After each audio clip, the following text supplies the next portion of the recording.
Assalamualaikum warahmatullahi wabarakatuh. Saya Elisa Sabta Yuniar, NIM 19105111031, Prodi Ilmu Pemerintahan, Fakultas Ilmu Sosial dan Ilmu Politik. Saya di sini akan menjelaskan tentang pemurnian Islam, pembaruan Islam, dan sejarah peradaban Islam. Saya di sini menjelaskan tentang 3 materi itu karena mengerjakan tugas AIK 3. Yang pertama, saya di sini akan menjelaskan tentang pemurnian. Pemurnian sering disebut dengan bahasa Arab, yaitu tajrid, yang artinya mengosongkan. Tajrid ini sebenarnya membuat kembali atau asli. Maka dalam akademik pemurnian itu disebut purifikasi, yang berarti memurnikan kembali ajaran Islam. Pemurnian dikenal dengan al-ruju' ilal Qur'an wa as-sunnah.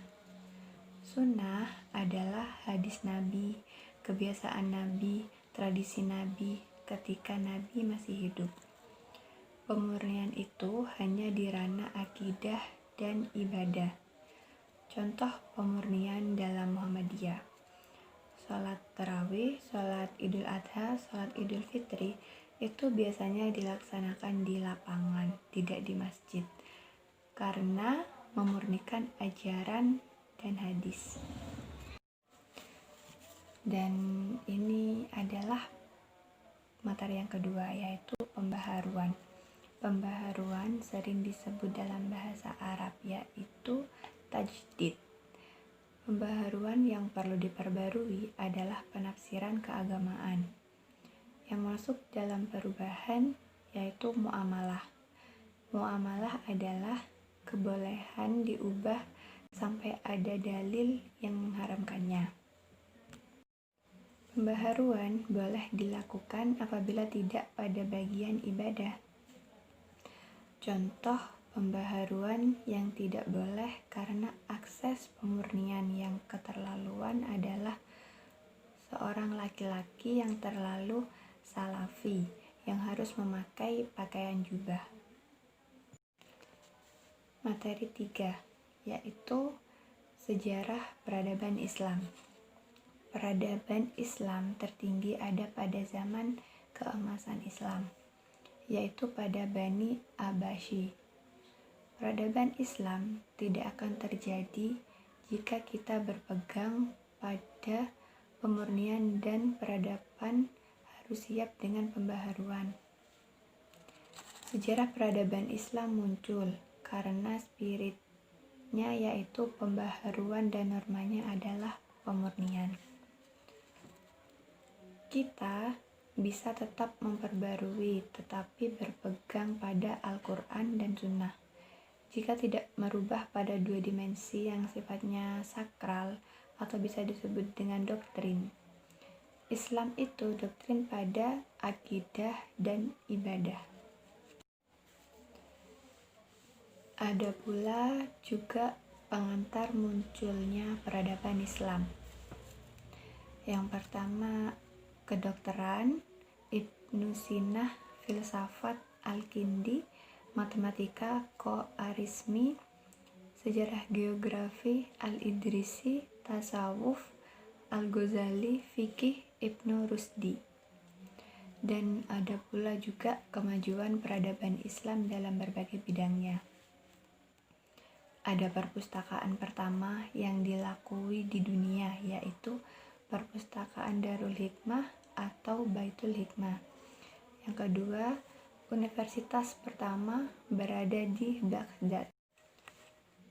Ada pula 4 penyebab Islam mengalami kemunduran, yaitu yang pertama, umat Islam terjebak pada dimensi tasawuf.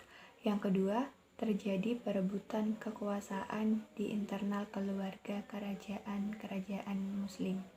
Yang ketiga, orang-orang sudah terlena dengan duniawi. Yang keempat, budaya keilmuan menurun. Orang Barat maju meninggalkan kitab sucinya dan Islam mengalami kemunduran karena meninggalkan kitab sucinya.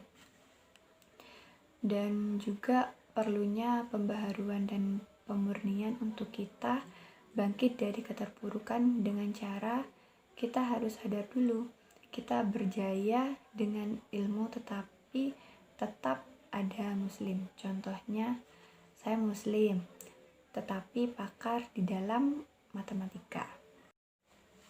Ada pula tokoh-tokoh pembaharuan muslim, yaitu diawali dengan tokoh yang bernama Ibnu Taimiyah, yang berasal dari Timur Tengah, lahir berkisar tahun 1263. Ibnu Taimiyah mengembangkan semangat al-ruju' ilal Quran wa as-sunnah. Setelah Ibnu Taimiyah meninggal beberapa ratus tahun kemudian, muncullah Muhammad bin Abdul Wahhab. Beliau berasal dari Arab. Beliau juga memiliki gaya yang sama seperti Ibnu Taimiyah, tetapi dia lebih tegas, lebih keras, dan tidak ada kompromi. Contohnya, ada pohon yang di bawahnya itu ada sesajen.